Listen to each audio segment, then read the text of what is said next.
Mantis tua, tapi hari ini saya menyaksikan padahal, omong masih jernih bagus. Saya lihat dari data apa tadi, Pak Lukman ini kakak saya 10 tahun di atas saya, berarti masih energik, masih bagus. Lalu otak juga ceritanya masih jalan bagus. Lalu Pak Lukman punya penjelasan tadi singkat, padat tapi berisi, dan penjelasan yang masuk akal. Penjelasan yang masuk akal, didukung oleh mungkin timnya Pak Saul ini. Selama pengamatan kami di Flores Timur, Pak Saul ini birokrat yang bersih memang. Jadi kalau Pak Lukman itu jadi bupati, maka penasihatnya Pak Saul itu cocok sekali itu. Nah, cocok sekali, orang dekat dengan dia. Itu Yohanes Kekoban di sini. Saya mau supaya menjelaskan apa yang baik tentang Pak Lukman dan Pak Saka. Jangan kita coba-coba jelekan timban. Ini juga satu etika politik yang baik ya. Ini saya hanya kritik satu itu. Lalu saya janji bahwa saya juga dan Pak Adriani kami sama-sama timnya. Lalu hasil akhirnya dalam perjalanan kami menyesal juga. Itu lebih bagus dan kami siap untuk itu. Oke, saya kembali. Saya menginginkan perubahan untuk Flores Timur. Ya. Baik Pak Lukman, pasti ada isu-isu yang masuk ke dalam ranah politik, dalam hal ini persaingan politik, pasti ada isu-isu yang masuk. Isu yang pertama pasti dikatakan bahwa usia. Ya. Isu pertama terkait usia. Dan dibilang kalau usia semacam Pak Lukman ini, jangan sampai kemudian besok-besok mengikuti apa yang diatur. Isu yang kedua terkait bahwa menjadi Bupati Flores Timur mesti orang yang berada di Flores Timur dan mengenal benar-benar warga masyarakat Flores Timur. Tapi isu yang kedua ini menurut hemat saya ketika almarhum Pak Felix itu berbeda dengan yang lainnya. Lalu isu yang ketiga, Pak Lukman tidak mendapatkan legitimasi dari salah satu partai. Dan biasa diisukan bahwa kalau jadi bupati, nanti dia akan berlawanan dengan Dewan. Itu pasti akan dimuat dalam isu ini. Baik, kalau orang luar negeri itu jadi pemimpin itu dia kaya, dia memiliki kekayaan, lalu dia bilang harta banyak ini mau diapakan? Saya menjadi pemimpin sehingga harta ini bisa diatur. Tapi orang Indonesia miskin baru jadi pemimpin, sehingga ketika dia jadi pemimpin dia jadi kaya. Berbeda. Tapi seorang Pak Lukman ini memang dia berasal dari orang kaya, orang punya pendidikan. Saya sangat yakin bahwa hal ini tidak masuk.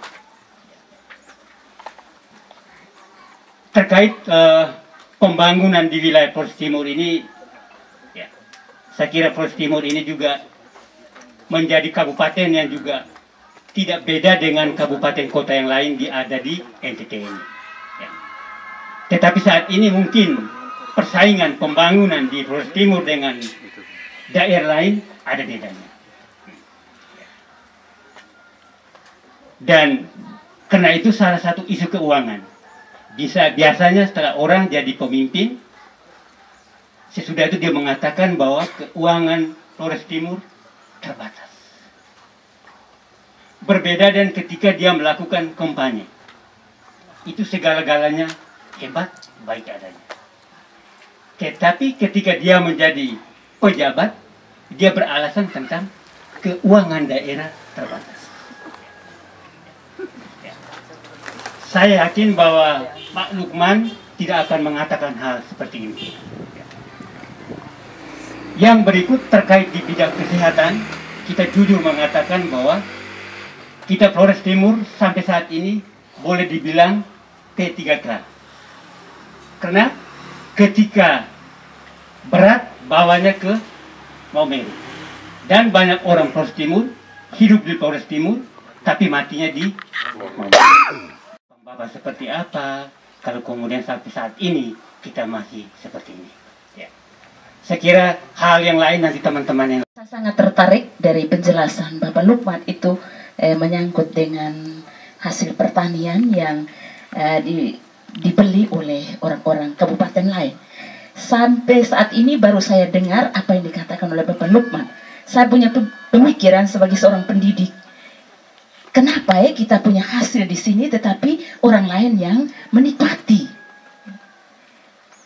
Biasanya saya omong dengan anak-anak, kita kerja itu supaya hasil yang kita punya ini jangan buang keluar.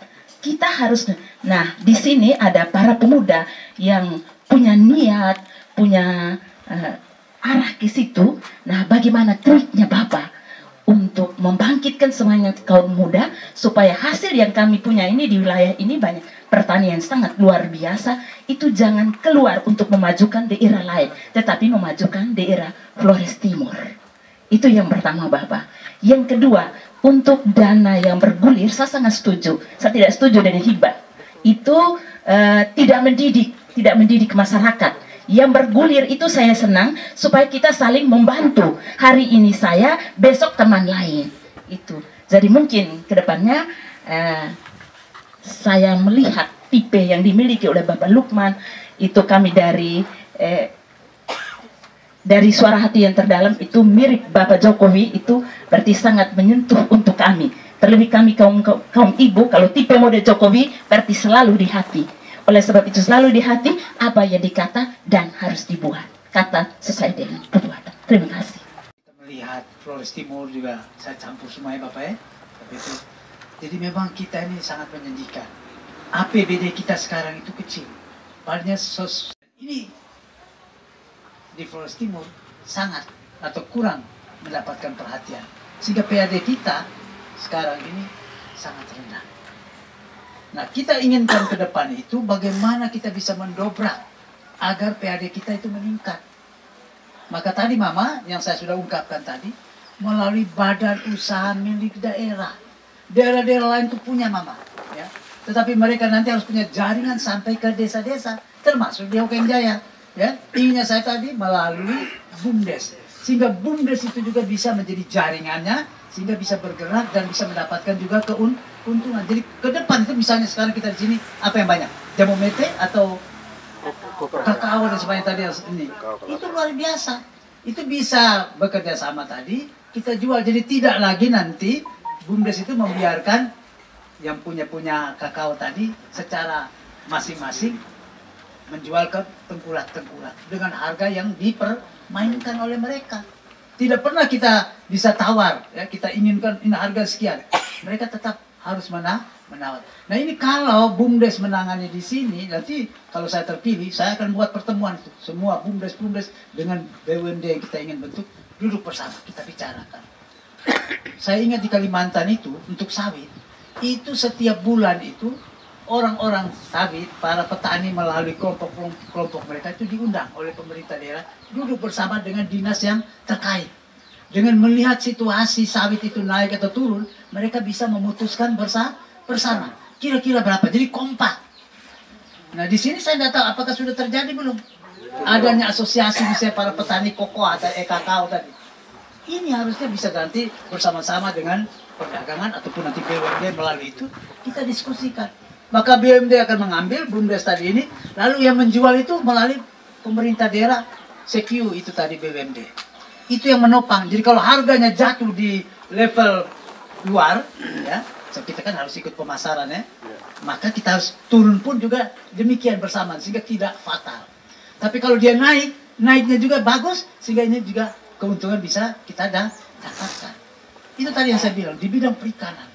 Menyedihkan kita tuh punya ikan begitu banyak. Tapi bagaimana sekarang di TPI dan sebagainya pemasukan untuk daerah kita. Saya tadi lewat juga, tadi saya bicara Pulau Hokkien, bagaimana pemasukannya untuk pemerintah daerah kita sekarang? Hanya saya dengar itu sekitar 30-an juta setahun. Padahalnya itu tidak benar. Mari kita perbaiki. Macam Pak Jokowi. Contoh itu. Berapa presiden sebelum Jokowi tidak ada yang berani menyentuh Freeport. Tapi Pak Jokowi berani membuat, dan saham sudah menjadi mayoritas milik pemerintah Indonesia. Ini contoh konkret. Nah ini betul. Saya senang. Maka kita juga harus berani membuat demikian. Mana-mana yang tidak ini kita dobrak. Saya sangat sedih itu. Sehingga saya selalu mendengar, aduh masyarakat kita itu hasilnya juga sedemikian. Mari kita rubah semuanya. Hasil panen kita ke sana. Maka tadi saya bilang, kita akan membuatkan sesuatu yang ada nilai tambahnya. Apakah untuk kokoa? Coba bayangkan kokoa, kita coklat dengan jamu mete. Kita bisa jadikan yang namanya coklat. Kenapa kita tidak bisa berani membangun ya pabrik mini dan sebagainya? Ini yang harus berani dilakukan, terobosan. Sehingga tidak kita menjual kokoa mentah, tetapi sudah dicampur dengan itu tadi apa namanya itu diolah lebih dulu. Sehingga nilainya menjadi lebih tinggi. Jadi kakao dengan jambu mete itu maksudnya tadi. Diolah itu. Ini salah satu contoh. Saya setuju. Lalu Bapak tadi kaitan dengan Pak Lukman, orang berat isu, Pak Lukman ini sudah tua dan sebagainya.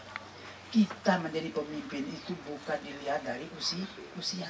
Sekarang kalau kita bandingkan dengan Amerika Serikat, Joe Biden, sebelumnya Trump, umur berapa itu Bapak? 80-an tahun. Mantan Perdana Menteri Malaysia, Mahathir Mohamad, itu waktu dia jadi Perdana Menteri yang terakhir, 91 tahun. Jadi kita melihat seseorang yang ingin maju ke depan bukan dilihat dari usianya. Jangan-jangan Pak Lukman betul-betul untuk mau membangun Indonesia. Dan memang dalam politik itu tidak ada kawan yang abadi, tidak ada lawan yang abadi, ya? Hanya kawan kalau cocok. Dan memang saya lihat Prabowo ini setelah dibawa oleh Pak Jokowi ini menjadi bagus, baik, sehingga sekarang dia punya tingkat elektabilitas sudah malah lebih tinggi dari Pak Ganjar. Wakil-wakil rakyat kita yang luar biasa, pro rakyat, bukan pro pemerintah. Pro pemerintah kalau kebijakannya benar. Jadi itu dari Bapak. Lalu yang berikutnya lagi yang kaitannya dengan apa tadi teh? Berlawan dengan Dewan. Terus terang Bapak, saya ini itu adalah isu yang tidak benar dalam partai apa tadi teh? Tidak setuju dengan Pak Lukman ya. Itu ngawur. Saya selalu omong dengan orang lain. Monas itu tidak ada di Larantuka. Monas itu berdiri di Jakarta. Yang memutuskan atau memberikan rekomendasi bupati, gubernur dan sebagainya itu di level atas. Jadi kalau orang yang di bawah omong-omong itu sembarang bilang macam saya dulu Nasdem dulu kan, Bapak mereka tahu. Betul. Yang tanda tangan di situ adalah Surya Paloh dengan Joni Plate sebagai sekjen waktu itu. Tentu bisa ketemu. Tapi saya ingin buka. Dia nanti di kantor camat mana? Oh, Pak Lukman. Saya panggil staf dari berapa? Sudah kita duduk di sini. Kita mendengar dari rakyat. Ya. Lalu saya bilang juga dengan masyarakat. Saya puji Tuhan memberikan berkat saya bilang untuk gaji saya tidak terima. Tapi bukan saya tidak terima, tapi saya terima, saya tanda tangan. Uang itu saya akan sisihkan, saya berikan. Bapak terus tahu, dicatat ini, saya sudah omong di mana-mana. Mulai dengan proyek kali lalu, saya jadikan itu sebagai pundi-pundi untuk masyarakat yang sangat perlu. Yang mungkin berobat dan sebagainya. Setiap bulan, jadi kalau selama 5 tahun saya jadi, lumayan itu. Cukup besar itu. Ratusan itu. Nah kenapa? Supaya masyarakat kita dapat. Jadi paling tidak Tuan Deo nanti kalau mau Pak Lukman gue sebuah apa bapak itu, Bapak saya punya gaji saya beri untuk ini. Tapi memang betul itu saya akan lakukan. Ya. Jadi saya ingin lakukan. Jadi itulah Bapak. Kalau ditanya sekarang nanti kami berbenturan. Bapak ada peraturan, pasal juga tahu. Ya, kaitan dengan masalah ini. Kalau di dalam masa tahun anggaran itu DPR dan Bupati ini harus rapat, harus membahas APBD.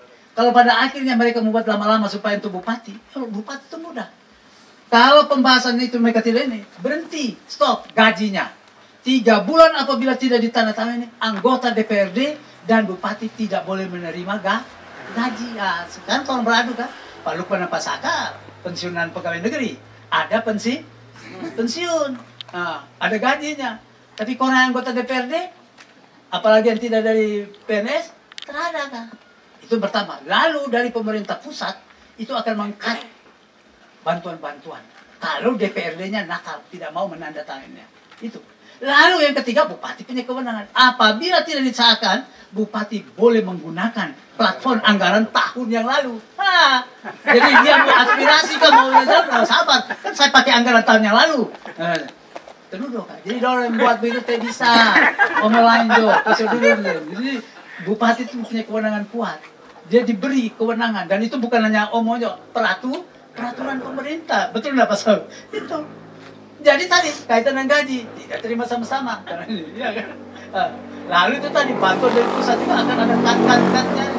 Yang berikutnya tadi saya bisa menjalankan APBD dengan menggunakan plafon anggaran tahun yang lalu Bapak.